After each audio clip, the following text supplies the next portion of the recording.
El Mesías del Antiguo Pacto. Introducción. El interés principal de este capítulo en el desarrollo del concepto central del Mesías para el reino de Israel y sus pactos, rastrear este desarrollo es seguir el rastro del progreso del misterio de Cristo, especialmente cuando recordamos que Mesías y Cristo son la misma palabra. Si la esperanza del Mesías es la esperanza central del reino y los pactos de Israel, entonces el misterio de Cristo es la esperanza central del reino y los pactos de Israel. Primero, el propósito mesiánico del antiguo pacto. Desde su inicio en Génesis 12, el reino israelita y sus pactos contenían la promesa de un descendiente mediador de la bendición. Todos los desarrollos subsiguientes del reino y el pacto se subordinan a esta promesa. Eran los pactos de la promesa pertenecientes a Israel según la carne. Romanos 9:4 y Efesios 2:12. El propósito del antiguo pacto era producir el nuevo porque el propósito del antiguo era proveer al Mesías, el Cristo, el mediador del nuevo pacto. El progreso de los pactos antiguos, desde Abraham hasta Moisés y hasta David, expandió la tipología de esta promesa de una forma amplia y estrecha. De forma amplia, todo el reino de Israel y sus pactos eran típicos, como asevera Hebreos 10:1. La ley solo tiene la sombra de los bienes futuros y no la forma misma de las cosas. La tierra de Canaán era sombra de una tierra mayor. El sistema sacrificial era sombra de un sacrificio mayor. El linaje sacerdotal era sombra de un mayor sumo sacerdote. Las victorias y los triunfos de David eran sombra del mayor hijo de David. El pueblo de Abraham, en sus numerosas tribus, era sombra de un pueblo transnacional. El éxodo era sombra de una mayor liberación de la esclavitud. La Pascua era sombra de una Pascua mayor. Los ejemplos podrían multiplicarse. La ley, es decir, el reino de Israel, incluyendo los pactos abrahámico, mosaico y davídico, era una sombra terrenal, no la verdadera forma de las realidades celestiales. De forma estrecha, el progreso de los pactos enfoca la mirada de los hijos de Abraham en una sola persona, el hijo de David. El Mesías y la misión del Mesías era legible por el cuadro tan revelador que ya había sido pintado y prometido con respecto a él. La tipología del antiguo pacto revelaba al Mesías y su pacto y reino en general, pero las esperanzas mesiánicas de Israel eran mucho más específicas que la amplia expectativa de un hijo de Abraham que bendeciría a las naciones. Israel tenía esperanzas específicas en lo referente a una persona específica. 2. La esperanza mesiánica del antiguo pacto. La esperanza mesiánica del antiguo pacto proviene directamente del pacto davídico. Este último enfoca el reino de Israel en una sola persona. Como va el rey, así va el reino. Las esperanzas y la confianza del pueblo fueron puestas en el rey ungido, por el pacto que Dios hizo con David y sus hijos. Eso produjo grandes expectativas para el reinado en las mentes de las personas. A. El Mesías presente. Las expectativas del pueblo de Israel relacionadas con el rey se ven en las escrituras al prestar atención a la palabra ungido, que conocemos como Mesías. Decir Mesías es decir el ungido. Es importante equiparar el ungido con el rey. El rey davídico es el ungido. El rey es un Mesías. Las expectativas del pueblo con relación a la bendición de Dios sobre el rey davídico, el ungido, son registradas en el Salmo 18:50. Grandes triunfos da a su rey y hace misericordia a su ungido, a David y a sus descendientes para siempre. Su confianza proviene de los compromisos pactuales de Dios con ellos por medio de David en el pacto davídico. Por la misma razón, el pueblo confiaba en el rey cuando él salía a la batalla. Dios estaba a su lado por el pacto davídico. No confiaban en el poderío o la destreza militar de ellos, sino en la bendición de Dios sobre el ungido, David y su descendencia. Salmos capítulo 20, versículos 6 al 9. Ahora sé que el Señor salva a su ungido. Le responderá desde su santo cielo con la misma potencia salvadora de su diestra. Algunos confían en carros y otros en caballos, mas nosotros en el nombre del Señor nuestro Dios confiaremos. Ellos se doblegaron y cayeron, pero nosotros nos hemos levantado y nos mantenemos en pie. Oh Señor, salva al Rey, que Él nos responda el día que clamemos. El ungido, el Mesías, es el Rey davídico. De eso están llenos los salmos. El Rey y su relación con Jehová están en el corazón mismo de tantos salmos. Así es como comienzan. El Salmo 1 declara quién es el hombre recto y justo, y el 2 dice quién es el Rey. El Rey davídico es el ungido. El salmista une estos conceptos en el Salmo 132, versículos 10 al 18. Por amor a David tu siervo, no hagas volver el rostro de tu ungido. El Señor ha jurado a David una verdad de la cual no se retractará. De tu descendencia pondré sobre tu trono. Si tus hijos guardan mi pacto y mi testimonio que les enseñé, sus hijos también ocuparán tu trono para siempre. Porque el Señor ha escogido a Sión, la quiso para su habitación. Este es mi lugar de reposo para siempre. Aquí habitaré porque lo he deseado.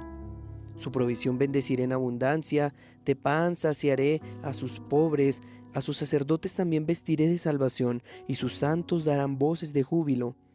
Allí daré surgir el poder de David, he preparado una lámpara para mi ungido, y a sus enemigos cubriré de vergüenza, mas sobre él resplandecerá su corona.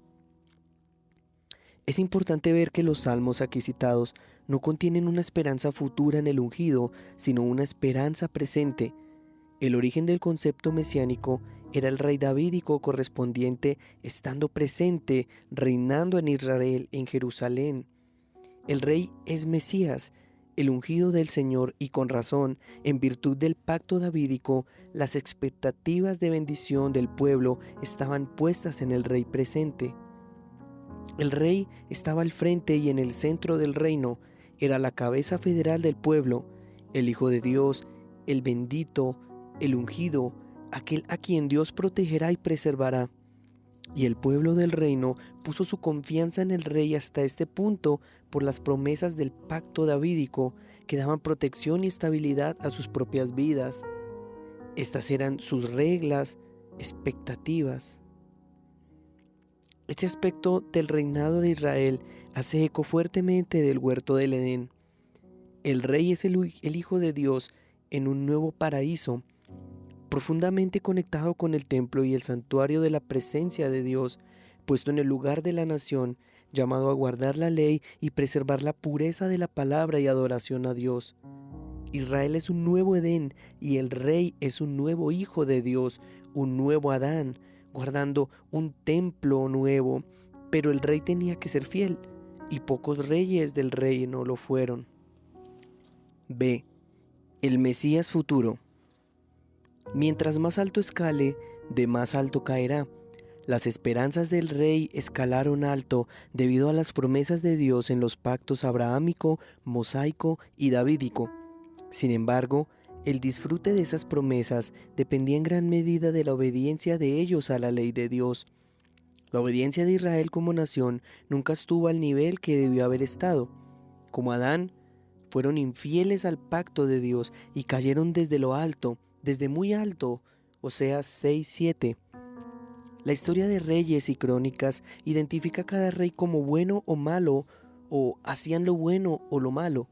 Todos los reyes del reino del norte, el reino de Israel, fueron malos. En el reino del sur, el reino de Judá, la mayoría de los reyes fueron malos, pero algunos de ellos fueron justos. Las bendiciones o maldiciones siguen la bondad y la maldad de cada rey. Los fracasos de los reyes, en contraste con el telón de fondo de las promesas del pacto davídico, causaron un cambio de perspectiva. Dios prometió a David que sus descendientes se sentarían en el trono, pero también amenazó diciendo que castigaría a los reyes descendientes. Los repetidos fracasos de los reyes y la falta de estabilidad que esto inevitablemente trajo sobre la nación cambió la esperanza de Judá en el rey ungido, del rey presente a la idea de un rey futuro que sería justo y traería bendición a la tierra. Dios no había establecido el trono de este rey del momento, hijo de David, pero establecerá el trono de un hijo de David. El Salmo 89, versículos 28 al 49, expresa el contraste entre las promesas de Dios a David y a sus hijos y lo que Israel estaba experimentando. La primera sección establece el fundamento, las promesas de Dios. Para siempre le conservaré mi misericordia, y mi pacto será firme con él. Pondré su descendencia para siempre, y su trono como los días de los cielos. Si dejaren sus hijos mi ley, y no anduvieren en mis juicios, si profanaren mis estatutos, y no guardaren mis mandamientos, entonces castigaré con vara su rebelión, y con azote sus iniquidades. Mas no quitaré de él mi misericordia, ni falsearé mi verdad. No olvidaré mi pacto, ni mudaré lo que ha salido de mis labios. Una vez he jurado por mi santidad, y no mentiré a David. Su descendencia será para siempre, y su trono como el sol delante de mí. Como la luna será firme para siempre, y como un testigo fiel en el cielo. Dios prometió un reino, un trono establecido, pero esto estaba en conflicto con la experiencia presente de Israel. Dice, mas tú desechaste y menospreciaste a tu ungido, y te has airado con él, rompiste el pacto de tu siervo, has profanado su corona hasta la tierra, aportillaste todos sus vallados, has destruido sus fortalezas. Lo saquean todos los que pasan por el camino, es oprobio de sus vecinos. Has exaltado la diestra de sus enemigos, has alegrado a todos sus adversarios. Embotaste asimismo el filo de su espada y no lo levantaste en la batalla. Hiciste cesar su gloria y echaste su trono por tierra. Has acortado todos los días de su juventud, le has cubierto de afrenta. Judá acusó a Dios de renunciar al pacto. Fue la conclusión a la que llegaron al ser testigos y experimentar la derrota y el exilio. Vieron el exilio como Dios incumpliendo sus promesas en el pacto davídico. Ciertamente, parecería ser así cuando Jerusalén es invadida, el templo saqueado y las murallas de la ciudad arrasadas. El rey Sedequías fue llevado a Babilonia, sus hijos fueron asesinados frente a él y después les sacaron los ojos. Lo último que vio fue el asesinato de sus propios hijos. Israel no podía conciliar esto con el pacto davídico. Versículo 46. ¿Hasta cuándo, Señor, te esconderás para siempre? ¿Arderá como el fuego tu furor? Recuerda cuán breve es mi vida.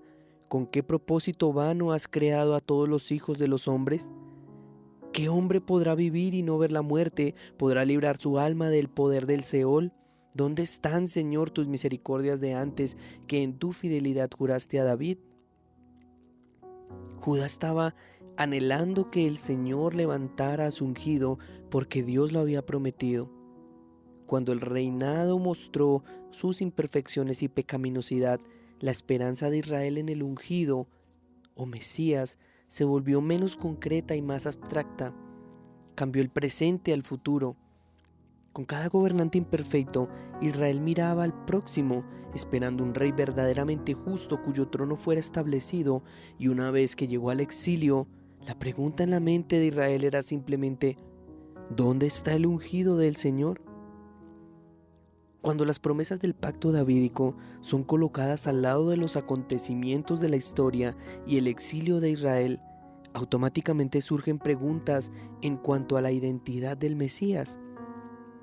¿Dónde está el Mesías? ¿Quién será el Hijo fiel de Dios? ¿Quién nos librará de nuestros enemigos?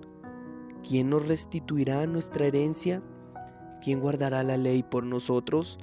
¿Quién nos guiará en adoración pura? ¿Quién limpiará el templo? ¿Quién nos dará la palabra de Dios pura?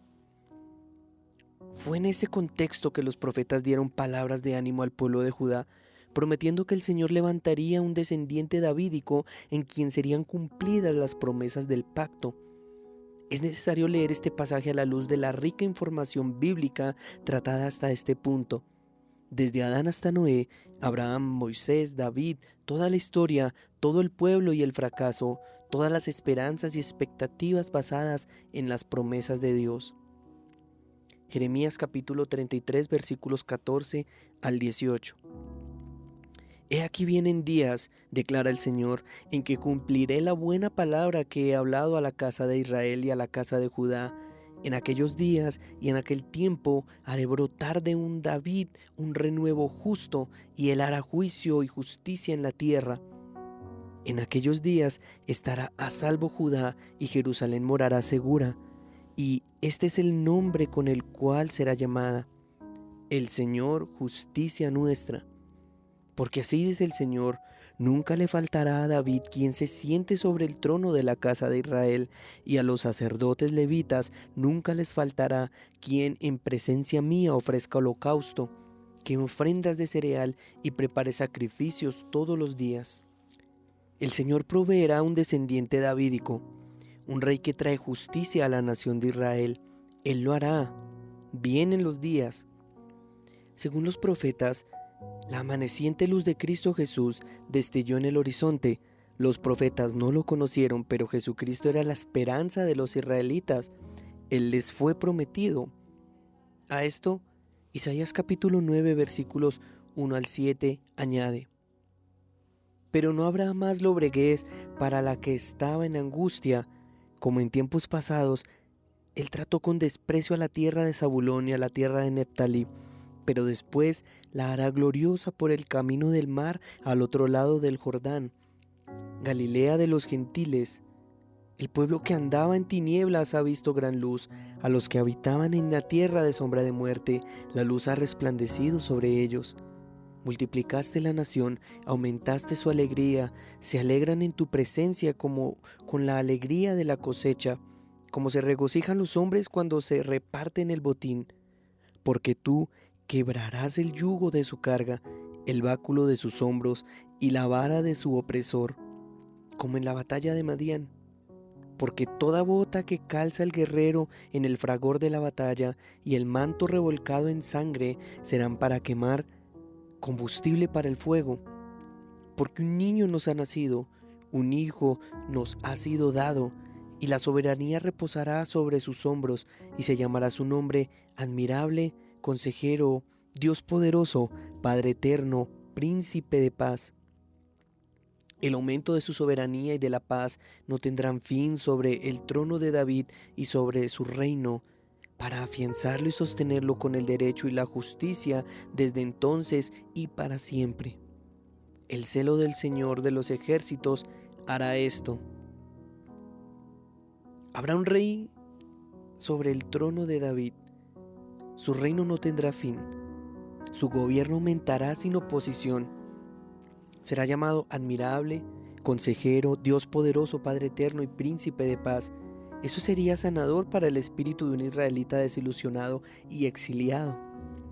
Un hijo fiel de David fluye a través de todas las palabras de los profetas para Israel. Habrá un Mesías futuro. 3. La promesa mesiánica de un nuevo pacto. Las imperfecciones del reino israelita y sus pactos, unido a las promesas de Dios, produjeron un anhelo por algo distinto y mayor que lo que Israel experimentaba. El exilio aumentó esta tensión al máximo. La vida no podía empeorar para un pueblo al que se le había prometido algo mucho mejor. Y así como los profetas recibían su palabra de Dios, Él comenzó a poner en las mentes de su pueblo un nuevo pacto por medio de un Mesías futuro, un pacto de paz con un nuevo santuario de la presencia de Dios. Ezequiel capítulo 37, versículos 24 al 28. Mi siervo David será rey sobre ellos, y todos ellos tendrán un solo pastor. Andarán en mis ordenanzas y guardarán mis estatutos y los cumplirán. Y habitarán en la tierra que di a mi siervo Jacob, en la cual habitaron vuestros padres. En ella habitarán ellos y sus hijos y los hijos de sus hijos para siempre, y mi siervo David será su príncipe para siempre. Y haré con ellos un pacto de paz, será un pacto eterno con ellos, y los estableceré, los multiplicaré, y pondré mi santuario en medio de ellos para siempre. Mi morada estará también junto a ellos, y yo seré su Dios, y ellos serán mi pueblo.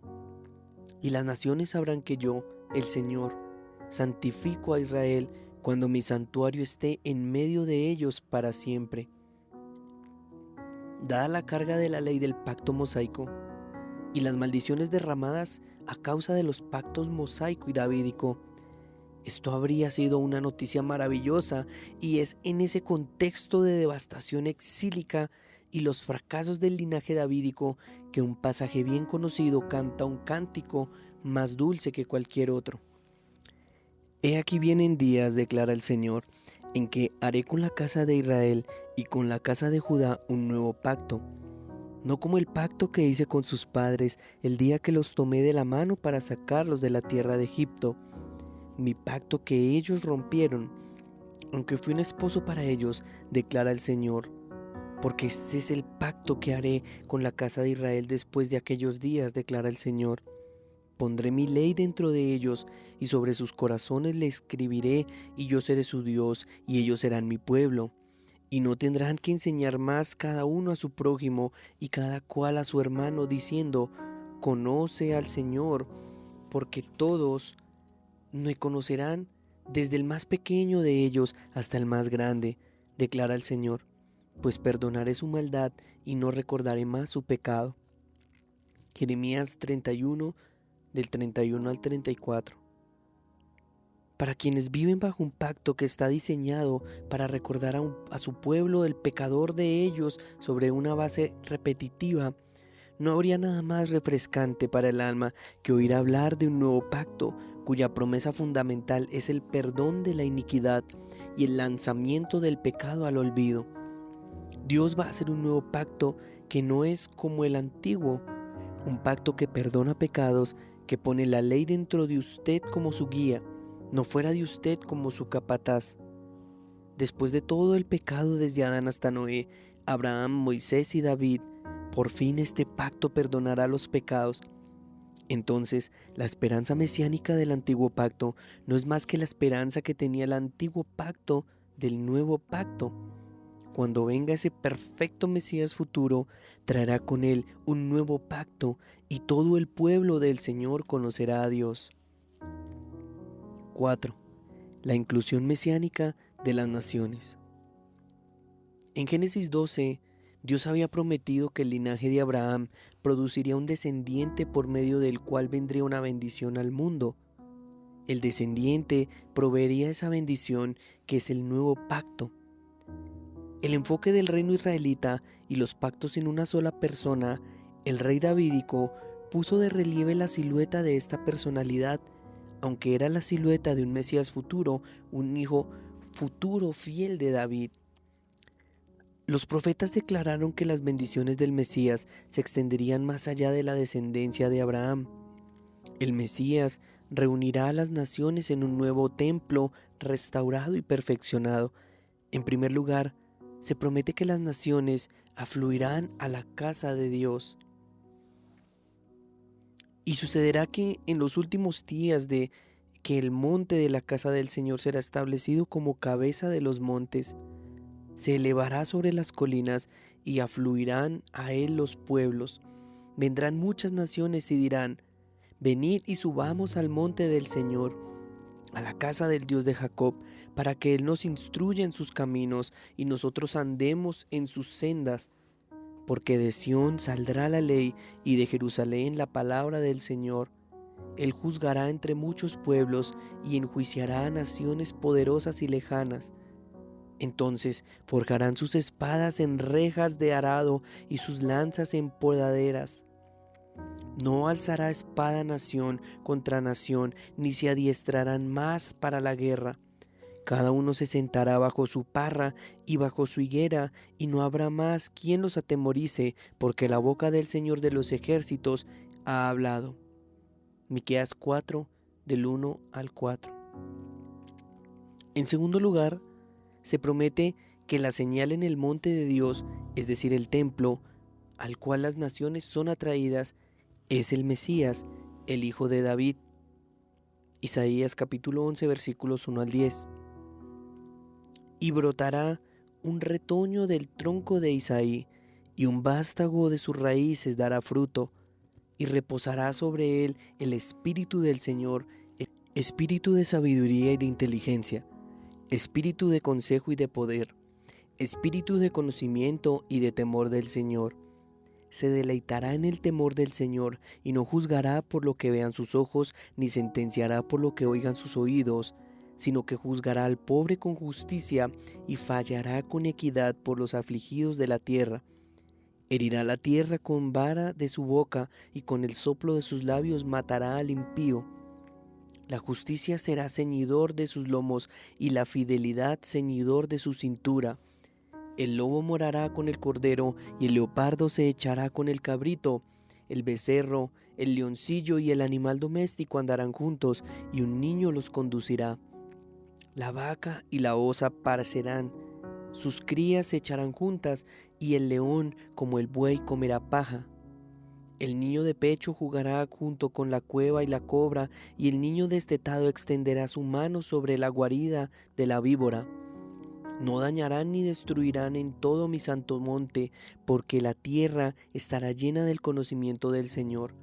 Como las aguas cubren el mar, acontecerá en aquel día que las naciones acudirán a la raíz de Isaí, que estará puesta como señal para los pueblos, y será gloriosa su morada. El misterio de Cristo era dado a conocer en la ley, los profetas y los escritos. El Rey de Israel, el Hijo de David, unirá a Israel y las naciones de una nueva casa de Dios mediante un nuevo pacto de perdón y justicia. Muchos otros pasajes en los profetas añaden a lo anterior, algunos de los cuales serán analizados en el pacto de redención. Los cánticos del siervo en Isaías dicen que el siervo del Señor, el ungido del Señor, hablará la palabra de Jehová y será dado como un pacto al pueblo. Morirá y sufrirá en lugar de ellos, y por sus heridas y muerte muchos serán sanados. Muchos serán contados como justos por él. 5. La naturaleza tipológica del reino. El reino de Israel y sus pactos eran sombras típicas de Cristo, la sustancia.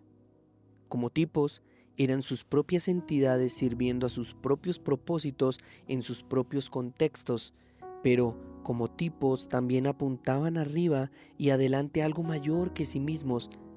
Las promesas de los profetas contribuyeron en gran medida a hacer que las esperanzas de los israelitas estuvieran más allá de su situación presente en algo más ideal, más perfecto, más permanente. Sin embargo, toda esa cantidad de revelación dada a Israel fue por medio del misterio y la tipología. Las promesas del reino y el pacto fueron del Mesías, estaban todas contenidas dentro del lenguaje del reino típico. La revelación del futuro perfeccionado mediante el presente imperfecto, es decir, la naturaleza tipológica del reino de Israel y sus pactos, constituían el misterio de Cristo. Por tanto, las esperanzas mesiánicas del pueblo bajo el antiguo pacto fueron comúnmente restringidas a una versión idealizada de su existencia presente. Veían al Mesías trayéndoles victoria sobre las potencias extranjeras, reconstruyendo su templo e invitando a las naciones a hacerse judías. Lo que Dios les deparaba a ellos y al mundo era mucho mejor que lo que podrían haber imaginado. Simplemente no se dieron cuenta de hasta qué punto el nuevo pacto no sería como el antiguo y de por qué aquello era una realidad tan bendita. Las esperanzas de Israel crecieron y decayeron con la restauración del exilio y la reedificación del templo, pero nunca recobraron su antigua gloria. Tampoco uno solo de los reyes se sentó en el trono. Poco después, la voz profética del Espíritu hizo silencio por 400 años, hasta que un día, Lucas capítulo 1 versículos 26 al 33. Al sexto mes, el ángel Gabriel fue enviado por Dios a una ciudad de Galilea llamada Nazaret, a una virgen desposada con un varón que se llamaba José, de la casa de David, y el nombre de la virgen era María. Y entrando el ángel en donde ella estaba, dijo: Salve, muy favorecida, el Señor es contigo, bendita tú entre las mujeres. Mas ella, cuando le vio, se turbó por sus palabras y pensaba qué salutación sería esta. Entonces el ángel le dijo: María, no temas, porque has hallado gracia delante de Dios, y ahora concebirás en tu vientre y darás a luz un hijo, y llamarás su nombre Jesús. Este será grande y será llamado Hijo del Altísimo, y el Señor Dios le dará el trono de David su padre, y reinará sobre la casa de Jacob para siempre, y su reino no tendrá fin. Aquel niño nació, y los pastores y hombres sabios de la realeza fueron informados del nacimiento del rey de los judíos.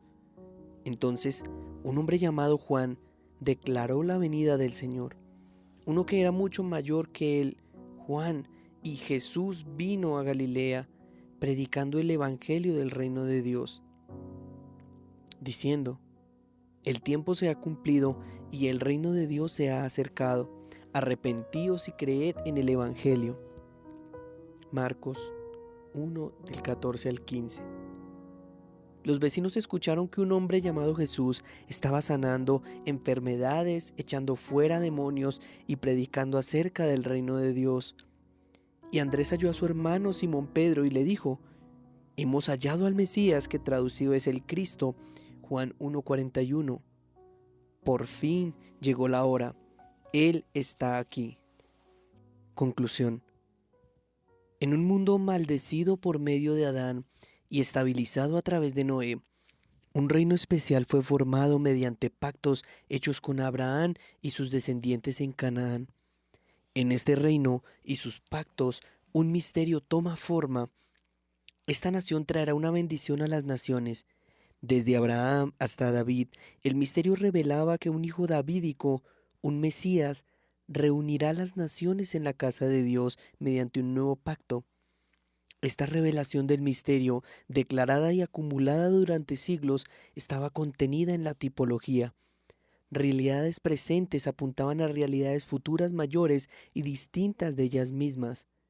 El Mesías introdujo el tiempo de esas nuevas realidades, realidades perfeccionadas, realidades eternas, en un pacto nuevo y eterno, concediendo una herencia en un reino nuevo y eterno.